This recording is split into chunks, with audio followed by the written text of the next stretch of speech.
내 이름은 박영자, 올해 68이다. 남편은 일찍 세상을 떠났고 나는 남편이 서울 변두리에 남긴 이 낡은 집을 홀로 지키며 반평생을 보냈다.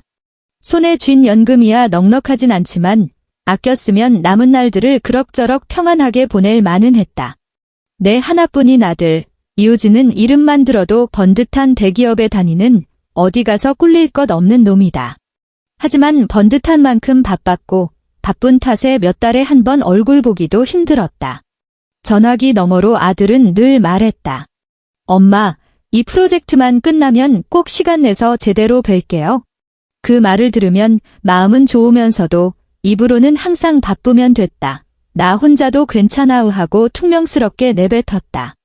사실 괜찮은지 아닌지는 나 자신만이 알았다.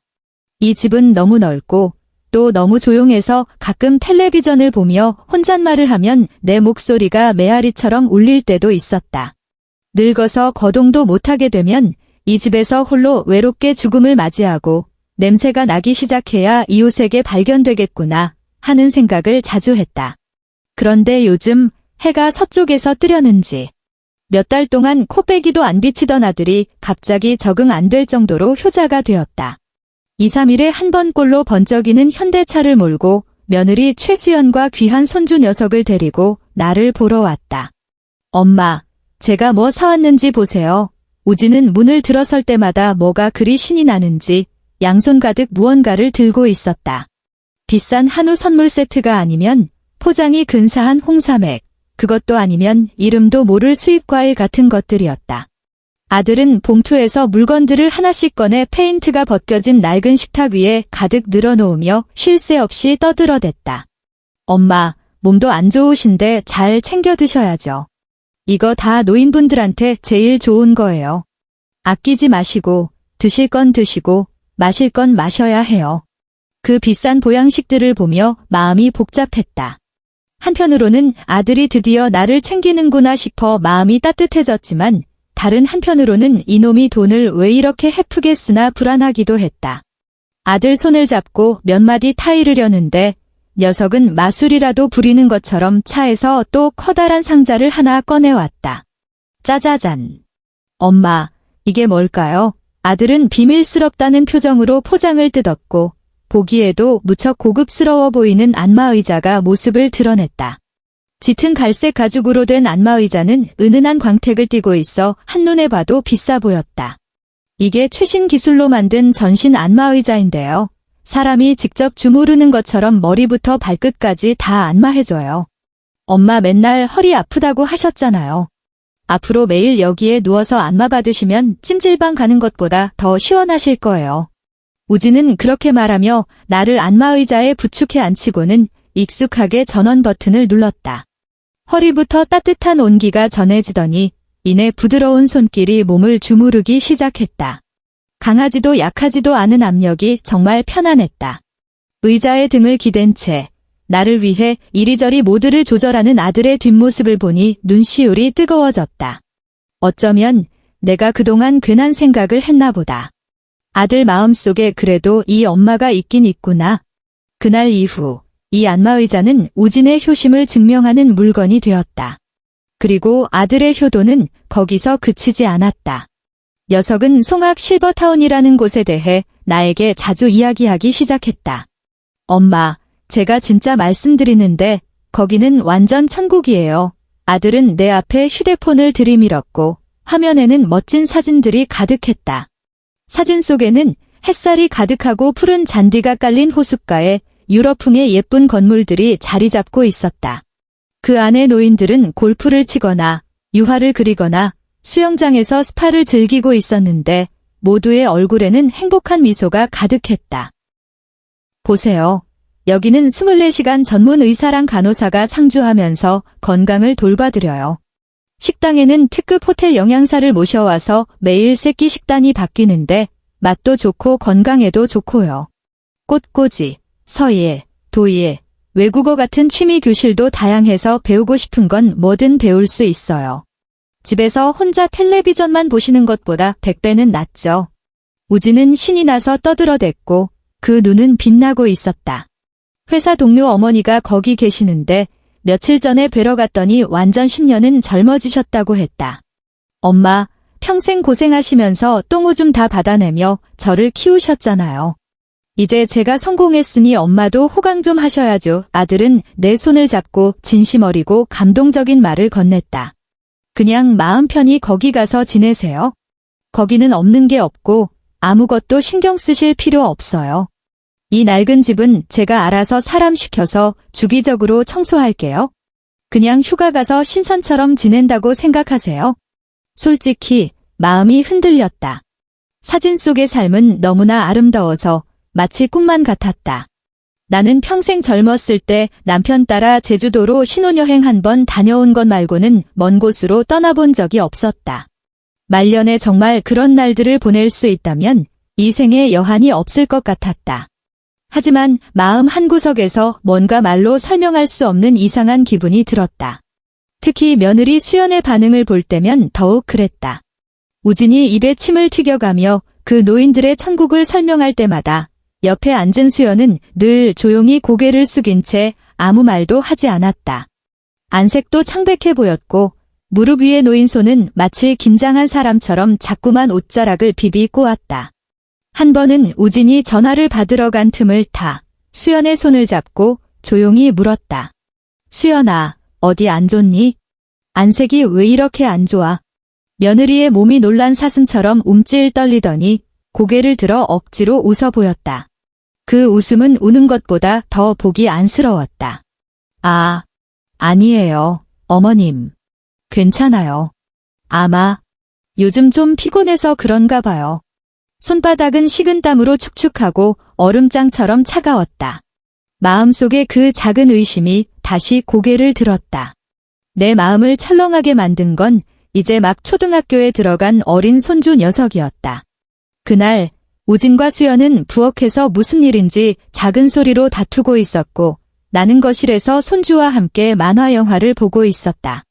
꼬마 녀석이 갑자기 내 귓가에 다가와 어린애다운 목소리로 비밀스럽게 속삭였다.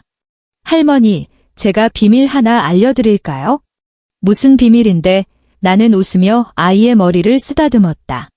아빠가요, 할머니를 아주 먼 곳에 보내서 살게 할 거래요. 아이는 그렇게 말하며 작은 손가락으로 우진이 탁자 위에 놓아둔 송악 실버타운 홍보 책자를 가리켰다. 아빠가 또 그랬는데 할머니가 가면 할머니 방을 부수고 제 방을 엄청 크게 만들어준대요. 제가 좋아하는 공룡 모형으로 꽉 채워서요. 아이의 말은 예고 없이 내 가슴을 찌르는 바늘 같았다. 내 얼굴의 미소가 순간 굳어버렸다. 무슨 소리 하는 거야? 어느새 부엌에서 나온 우진이 시퍼렇게 질린 얼굴로 손주를 꾸짖었다. 어린애가 뭘 안다고 주워듣고 함부로 말해. 할머니를 보내긴 뭘 보내? 호강시켜 드리러 모시는 거지? 아들은 그렇게 말하며 수연을 매섭게 쏘아봤고 수연은 고개를 더 깊이 숙였다. 어깨가 미세하게 떨리고 있었다. 우진은 다시 고개를 돌려오는 얼굴로 나에게 설명했다. 엄마, 이 여성 말 신경 쓰지 마세요. 그냥 큰 서재가 갖고 싶어서 매일같이 조르는 걸 제가 그냥 농담으로 할머니 실버타운 가서 호강하시면 집 넓어지니까 그때 만들어줄게 한 건데 내가 그걸 진짜로 들었나 봐요. 그의 설명은 그럴듯했지만 나는 활짝 웃는 그의 얼굴을 보며 처음으로 한기를 느꼈다. 마음속에 수만 가지 의심이 피어올랐지만 나는 결국 자식의 정을 그리워하는 어미였다. 아들이 나를 속일 리 없다고 내가 괜한 의심을 하는 거라고 믿고 싶었다. 우진의 거듭되는 설득과 장밋빛 미래에 대한 묘사에 수십 년을 지켜온 내 마음도 결국 흔들리고 말았다. 어쩌면 수연이는 그냥 산후조리가 덜 돼서 감정 기복이 심한 걸지도 모른다. 손주는 그저 철없이 한 소리일 거다 하고 생각했다. 아들은 내 피부치인데 설마 나를 해치기야 하겠는가? 그래서 나는 허락했다. 우진은 나보다 더 기뻐하며 바로 기사 준비에 착수했다. 실버타운에는 없는 게 없으니 짐은 많이 챙길 필요 없고 갈아입을 옷 몇 벌과 생필품만 챙기라고 했다. 그는 또 아주 자상하게 나에게 말했다. 엄마, 그 통장이나 도장, 집문서 같은 건 낡은 집에 두면 위험하고 가지고 다니셔도 잃어버리기 쉬워요. 그러니까 제가 안전금고에 넣어서 대신 보관해 드릴게요. 엄마는 거기서 편안하게 호강만 하시고 돈 필요하시면 언제든 전화 주세요. 제가 바로 갖다 드릴게요. 당시에 나는 아들이 그려주는 아름다운 미래에 정신이 팔려 그 생각이 아주 주도면밀하다고까지 여겼다. 나는 내 평생 모은 돈과 이 집의 소유권을 증명하는 서류까지 모두 내 손으로 아들에게 건네주었다. 이사하는 날 하늘은 잔뜩 찌푸린 게 금방이라도 비가 쏟아질 것 같았다. 우진이 차를 몰았고 수연과 손주는 오지 않았다. 수연은 몸이 안 좋고 손주는 학교에 가야 한다고 했다. 차는 동쪽을 향해 달렸고 창밖 풍경은 점점 황량해졌다. 번화한 시내를 지나 한적한 교회를 거쳐 가로등조차 드문드문한 시골길로 접어들었다.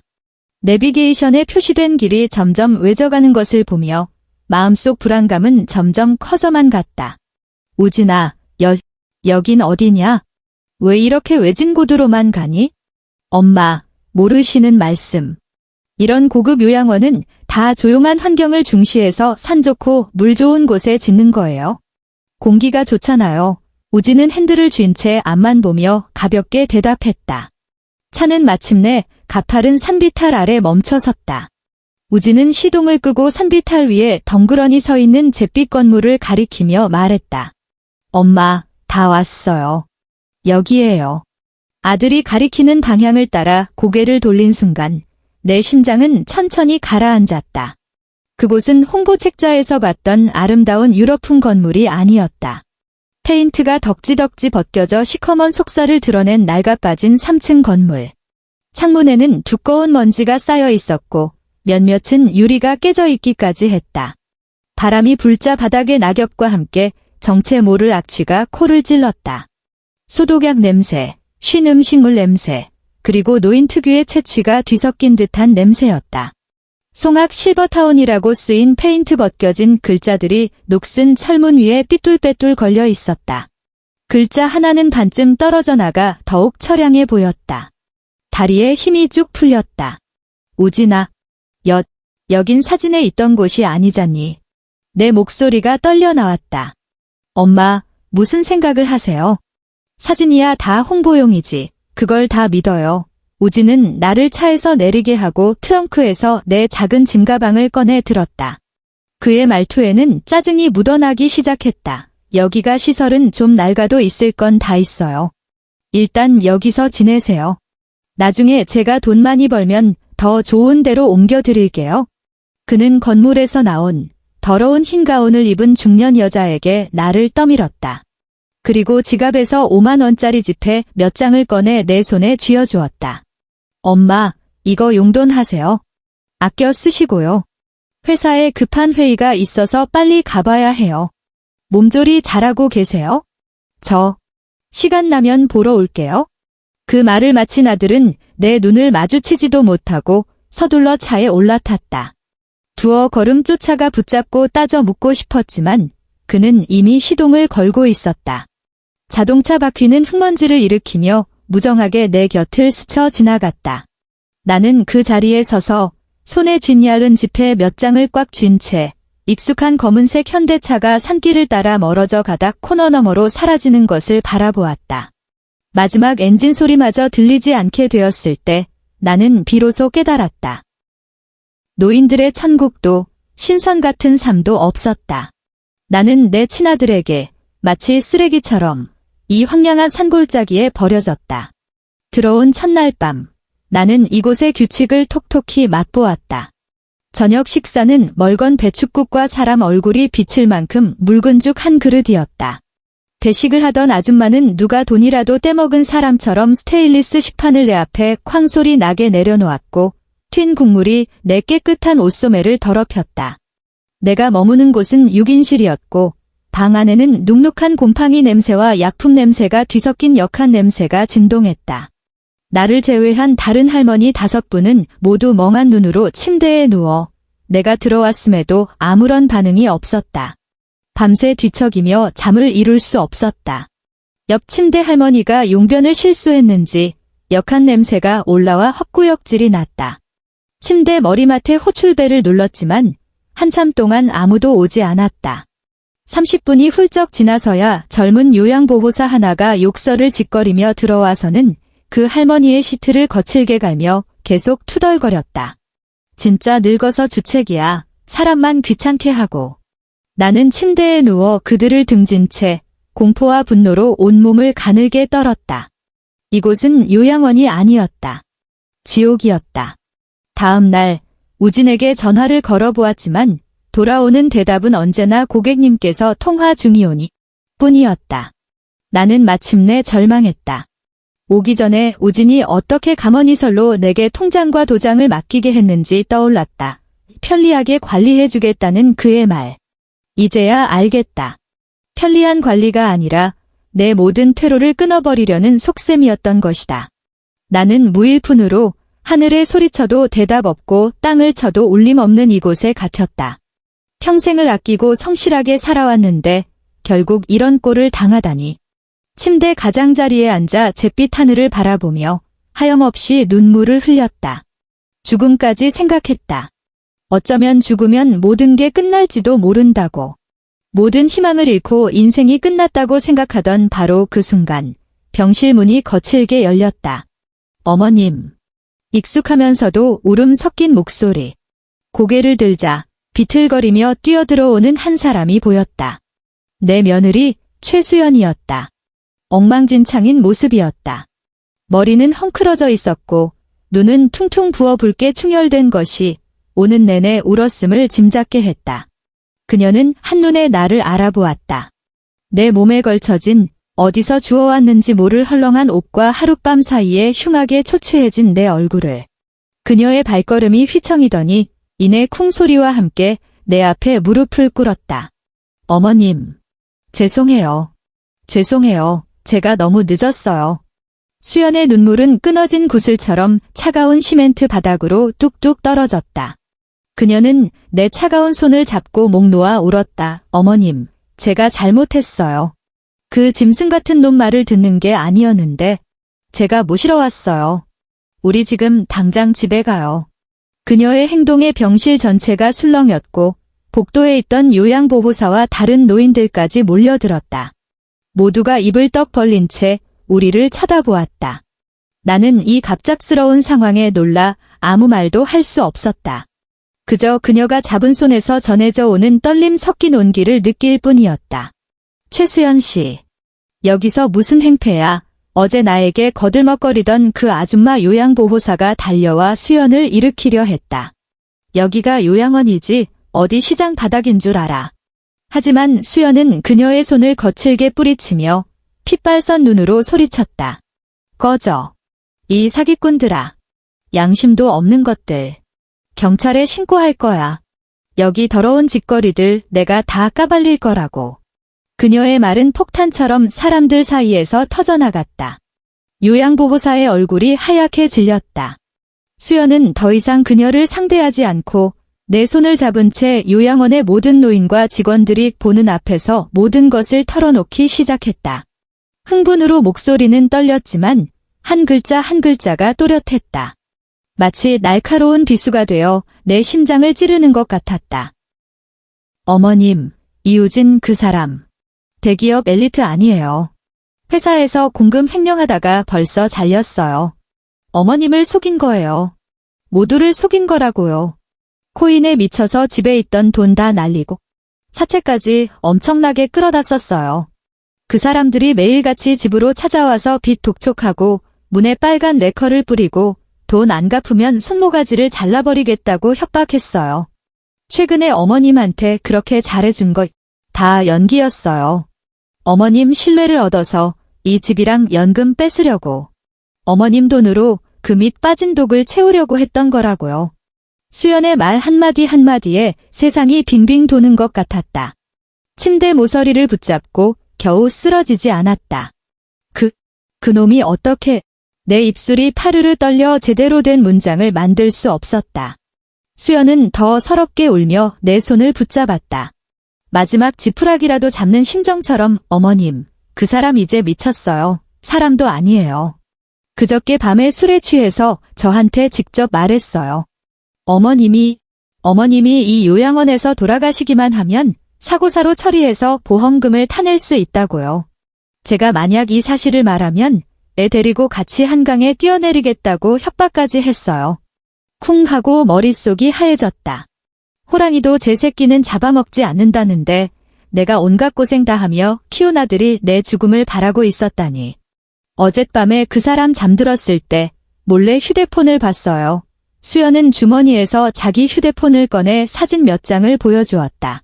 이건 사채업자랑 나눈 대화 내용이고 이건 부동산 중개인이랑 연락한 거예요. 이미 집 살 사람도 구해놓고 어머님 서명이랑 위임장 위조해서 오늘 오후에 집 보여주기로 했어요. 어머님, 더 이상 지체할 수 없어요. 지금 당장 떠나야 해요.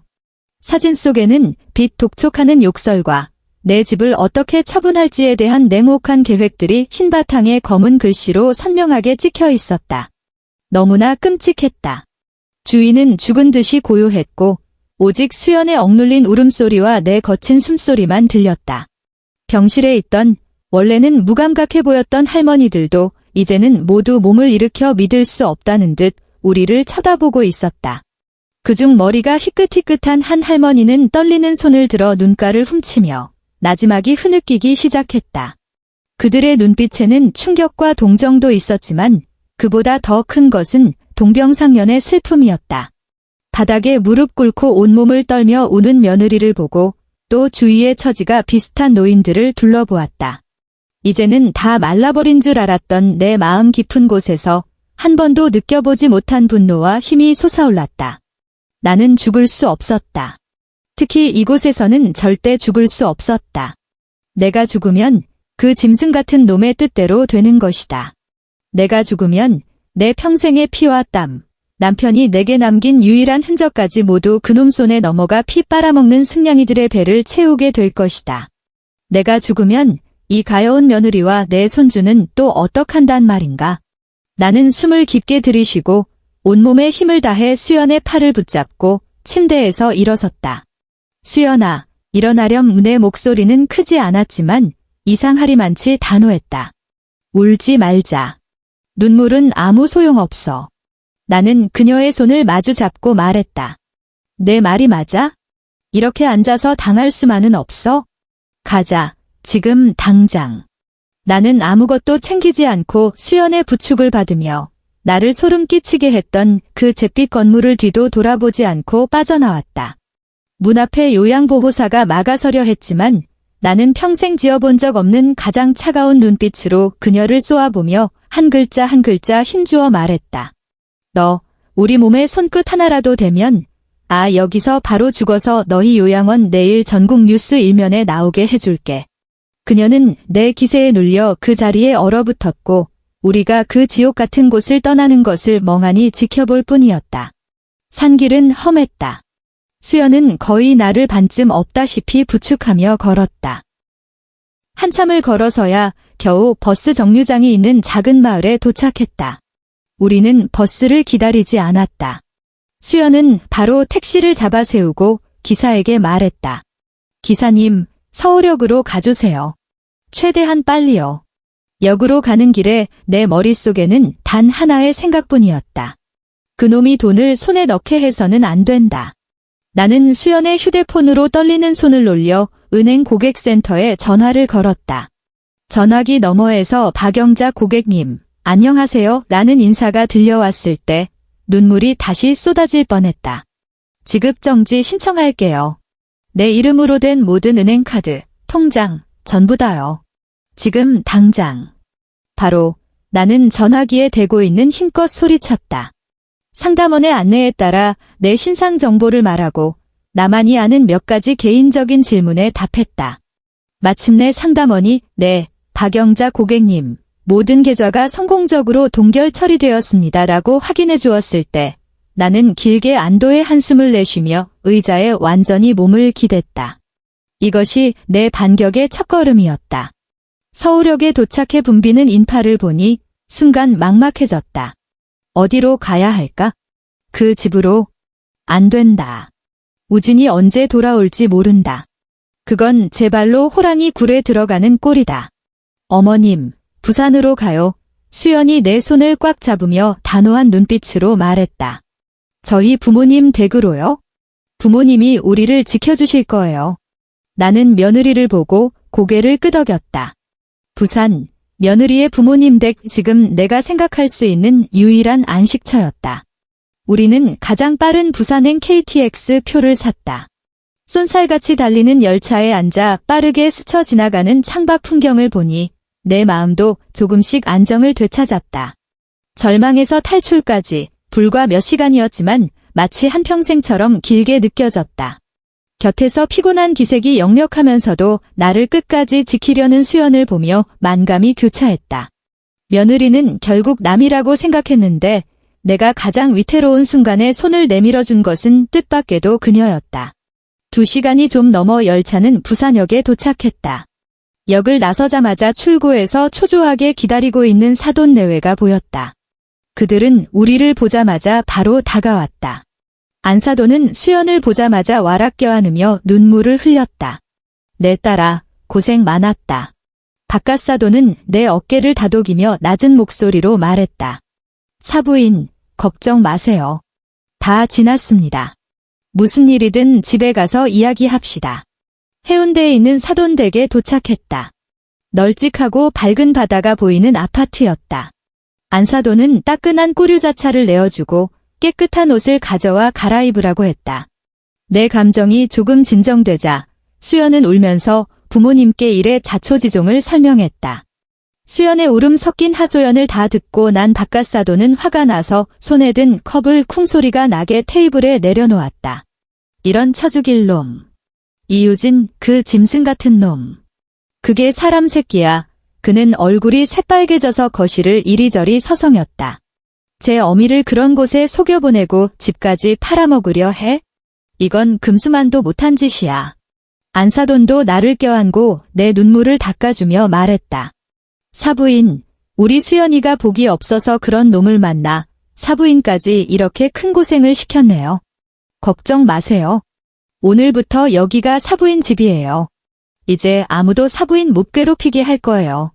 의분에 차 있는 그들의 모습을 보고 진심 어린 위로를 들으니 내 마음속에 내내 걸려있던 돌덩이가 드디어 내려앉는 것 같았다. 친아들에게 버림받은 후 그들이 내게 가족의 온기를 느끼게 해주었다. 한편 서울에서는 한바탕 소동이 벌어지고 있었다.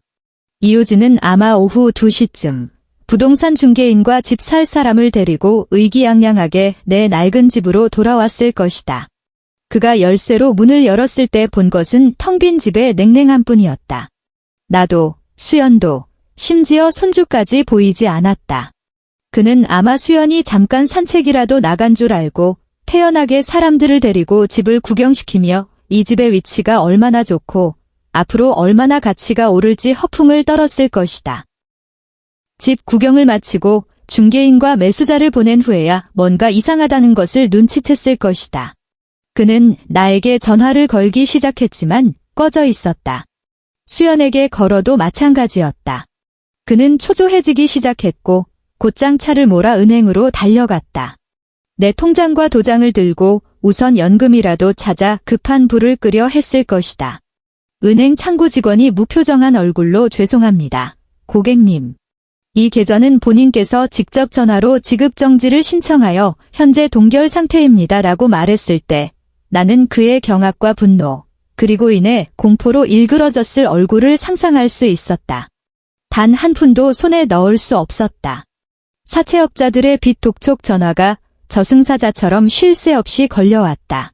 이효진, 오늘 돈 갚기로 했잖아. 돈 어딨어? 이 새끼가 장난하나? 돈 안 갚으면 당장 내 놈 회사랑 아들놈 학교로 쳐들어간다. 내가 말했지, 숨어봤자 소용없다고. 내 어미가 어느 요양원에 처박혀 있는지, 내 마누라랑 새끼가 어딨는지도 다 알아. 알아서 해. 그는 완전히 미쳐버렸다. 그는 나와 수연의 휴대폰으로 미친 듯이 메시지를 보내기 시작했다. 처음에는 다급한 질문으로 시작했다가 나중에는 애원, 그리고 마지막에는 저주와 협박으로 변해갔다. 나는 부산 사돈댁에서 수연의 휴대폰에 계속해서 뜨는 그 메시지들을 무표정하게 바라보았다. 수연아, 어디야? 전화 좀 받아. 큰일 났어. 여보, 제발 부탁이야. 엄마 계좌 좀 풀어줘. 나 진짜 이 돈 없으면 죽어. 최수연, 너 엄마 숨겼지? 경고하는데 나한테 잔머리 굴리지 마. 내가 어떻게 할지 몰라. 나는 수연에게 휴대폰을 돌려주며 말했다. 신경 쓰지 마라. 미치게 내버려둬. 부산에 온 지 사흘째, 내 정신은 많이 좋아졌다. 바깥사돈과 함께 우리는 부산에서 꽤 유명한 법률사무소를 찾아갔다. 나는 내가 겪은 일을 김 변호사라는 분에게 남김없이 이야기했다. 김 변호사는 내 이야기를 다 듣고 진지한 표정으로 말했다. 박영자 여사님, 걱정 마십시오. 법이 여사님을 보호해 드릴 겁니다. 이효진 씨의 행위는 이미 유기죄와 사기미수죄에 해당합니다. 충분히 법적 조치를 취할 수 있습니다. 그의 전문적인 조언에 따라 나는 신속하게 몇 가지 일을 처리했다. 첫째, 나는 재산보전 신청을 해서 어떤 경우에도 그 낡은 집이 불법적으로 거래될 수 없도록 막았다. 둘째, 나는 변호사와 사돈 내외가 보는 앞에서 법적 효력이 있는 유언장을 다시 작성했다. 유언의 내용은 간단했다. 나, 박영자는 사망 후 내 명의의 모든 재산, 즉 서울에 있는 부동산과 나의 모든 연금을 손자에게 단독으로 상속한다. 단, 손자가 만 18세 성년이 되기 전까지 이 재산은 그의 어머니인 최수연을 유일한 후견인으로 지정하여 관리 및 사용을 위임한다. 나는 유언장에 특별히 한 조항을 추가했다. 내 아들 이호진은 나의 어떠한 유산도 상속받을 권리가 없으며 이 재산의 어떠한 관리 및 사용에도 관여할 수 없다. 마지막으로 나는 법원에 이호진이 어떤 형태로든 나와 최수연, 그리고 내 손자에게 접근하거나 연락하거나 괴롭히는 것을 금지하는 신변보호명령을 신청했다. 내 이름을 서명하는 순간 내 손은 조금도 떨리지 않았다. 이것은 복수가 아니었다. 내가 지키고 싶은 사람들을 지키고 내게 마땅히 있어야 할 존엄을 되찾는 과정일 뿐이었다. 이효진의 죗값은 내가 생각했던 것보다 더 빨리 찾아왔다. 돈을 갚지 못하자 사채업자들은 당연히 가만히 있지 않았다. 그들은 이효진이 전에 다니던 회사로 쳐들어가 한바탕 난리를 피웠고 그가 공금을 횡령해 코인에 투자했다가 거액의 빚을 졌다는 사실을 만천하에 알렸다. 회사 고위층은 경로했고 회사 명예를 심각하게 훼손했다는 이유로 그를 바로 해고해버렸다. 마지막 퇴직금 한 푼도 주지 않았다. 갈 곳이 없어진 그는 다시 채권자들을 찾아갔다가 작은 골목에서 붙잡혀 죽도록 얻어맞고 다리 하나가 부러졌다. 그가 다리를 절뚝이며 상갓집 개처럼 부산 사돈댁 아파트 아래 나타났을 때 나는 조금도 놀라지 않았다. 그는 굳게 닫힌 현관문 밖에 무릎을 꿇고 눈물 콧물을 쏟아내며 울부짖었다. 엄마, 제가 잘못했어요. 엄마, 문 좀 열어주세요. 저 진짜 잘못했어요. 제발 집 팔아서 저 좀 살려주세요. 그놈들이 저 죽이려고 해요. 엄마. 그의 울음소리는 매우 컸고 복도의 이웃들이 고개를 내밀고 쳐다보게 만들었다. 바깥사돈이 나가서 그를 쫓아내려 했지만 내가 막았다. 나는 문가로 다가가 두꺼운 현관문을 사이에 두고 차갑게 입을 열었다. 내 목소리는 크지 않았지만 그가 똑똑히 들을 수 있을 정도였다. 내가 날 그 허름한 요양원에 혼자 버려두고 뒤도 안 돌아보고 차를 몰고 떠나던 그날부터 나 박영자에게는 너 같은 아들 없다. 내가 원하는 그 집은 나와 내 아버지가 벽돌 한 장 한 장 쌓아 올린 우리의 집이지 내 놈 도박빚 갚는 미천이 아니야. 내가 원하는 그 돈은 내가 평생 모은 노후 자금이지 너 같은 불효자식한테 펑펑 쓰라고 준 돈이 아니라고. 내 목숨은 내 것이니 죽든 살든 나와는 상관없다. 가거라. 여긴 널 반겨주지 않아. 문 밖의 사람은 잠시 조용해지더니 이내 더 히스테릭한 울부짖음과 저주를 퍼부었다. 나는 더 이상 듣지 않고 거실로 돌아섰다. 안사돈이 걱정스럽게 나를 쳐다봤지만 나는 고개를 저어 괜찮다는 뜻을 보였다. 얼마 지나지 않아 경비원이 올라와 그를 끌고 내려갔다. 그 후로 나는 다시는 그를 보지 못했다. 수연은 곧 법원에 정식으로 이혼 소송을 제기했다. 이우진의 온갖 악행과 내가 제공한 증거들 덕분에 법원은 신속하게 이혼을 판결했고 아이의 양육권은 당연하게도 수연에게 돌아갔다. 모든 것이 정리된 후 나는 중요한 결정을 내렸다. 나는 김 변호사에게 위임하여 서울의 그 낡은 집을 팔았다. 내 반평생의 기억을 담고 있으면서도 마지막에는 큰 상처를 안겨준 그곳에 다시 돌아가고 싶지 않았다. 집을 판 돈은 생각보다 꽤 많았다. 나는 그 돈으로 사돈이 사는 아파트 단지, 바로 부산 해운대의 바다가 보이는 아파트 한 채를 샀다.